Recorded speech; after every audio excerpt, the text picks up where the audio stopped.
Sebelum kita membicarakan 6G dan telekomunikasi berbasis satelit, sebuah teknologi yang akan dengan cepat melewati generasi 5G yang akan membuat manusia melompat ke level yang peradaban manusia belum pernah terjadi sebelumnya. Kita tengok sebentar ke tanah air. Kita semua pasti sepakat, di Indonesia terjadi perubahan cara mendapatkan uang dalam 4 atau 5 tahun terakhir ini.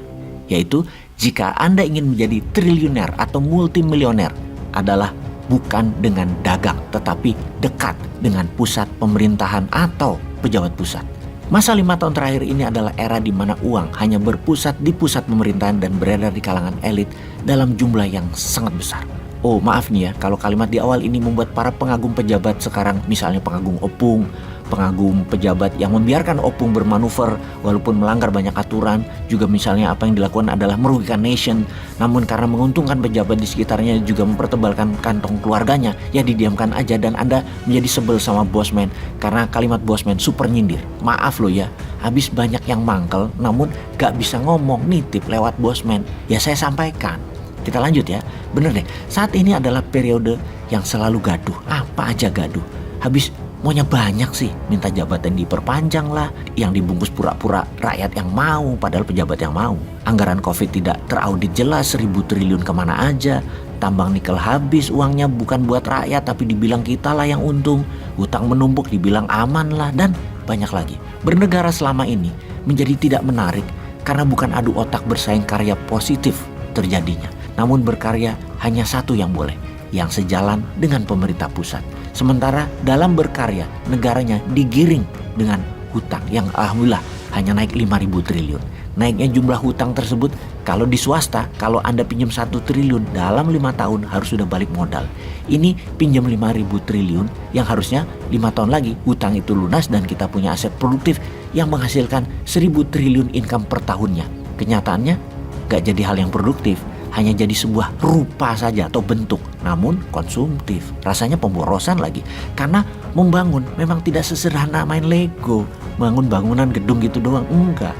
Herannya lagi, hutang masih dibilang aman, masih dibilang bagus, masih jauh dibandingkan negara lain kok presentasi jumlah hutangnya dengan PDB nasionalnya. Yang kalau pejabat ngomong demikian pengen deh naikin jari tengah rasanya.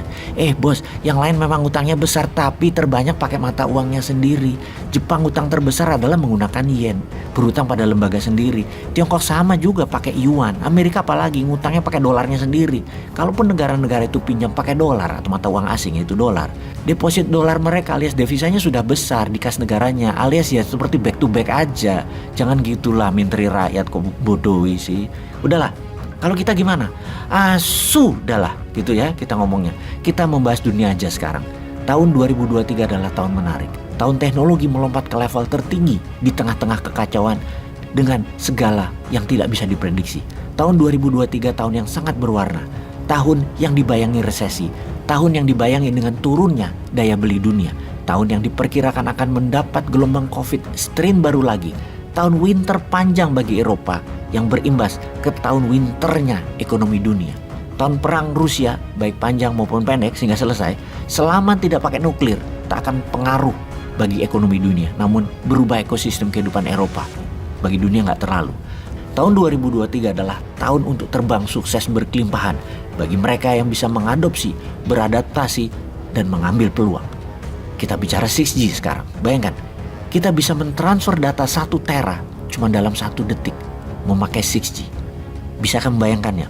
Bakal sehebat apa hal itu? Oke, kita kasih ilustrasi. Dalam 1 bulan, sebuah keluarga misalnya sang suami bekerja full work from home. Sang istri nonton drakor setiap hari di Netflix, anak-anak lihat YouTube dan belajar dari rumah 8 jam sehari. Penggunaan internet sebulan paling tidak lebih 200 GB. Jadi menggunakan 6G, 5 keluarga bisa disuplai kebutuhan internetnya sebulan hanya dalam waktu 1 detik. Sekali lagi, kita ulangi ya sahabat, hanya dalam waktu 1 detik.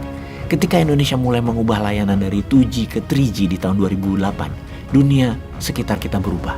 Dengan 3G, orang mulai chatting memakai BlackBerry, mengirim email lewat handphone masing-masing. Keren sekali melihat email masuk sendiri ke HP dan ada notifikasinya. Lalu di tahun 2014 masuk layanan 4G. Disinilah kita mulai melihat Gojek, GoFood, Traveloka dan startup bisnis mulai bermunculan. Kita mulai mengenal aplikasi banking. Kita melihat orang sudah jarang antri lagi di ATM. Semua memakai aplikasi banking. Saat ini sudah mulai masuk 5G yang bakal mengubah budaya kita lagi. Mobil tanpa supir atau driverless memerlukan koneksi 5G yang mana di Amerika Eropa sudah dipakai ribuan mobil otonomus driverless sudah di jalan-jalan. Lalu akan ada Go Drone di mana kita pesan makanan tapi diantar memakai drone yang berterbangan langsung ke rumah kita.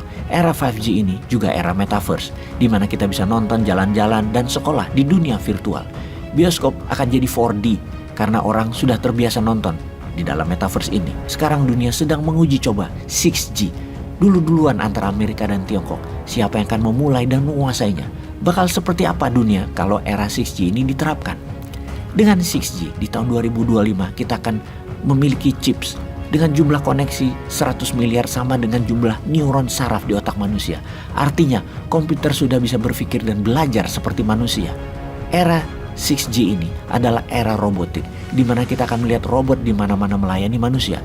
Robot masak, mengantar makanan di restoran, mengobati orang sakit, dan semua robot ini terkoneksi satu sama yang lain dan saling belajar. Inilah zaman yang harus diantisipasi oleh umat manusia karena manusia tetap punya keunggulan dari robot dalam berpikir pakai 6G karena manusia memiliki wisdom atau kebijaksanaan.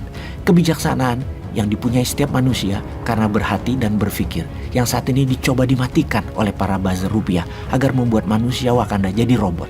Jadi sesungguhnya yang unggul bukan Tiongkok dan Amerika dalam membuat robot 6G karena di Wakanda sudah duluan membuat robot pakai buzzer rupiah.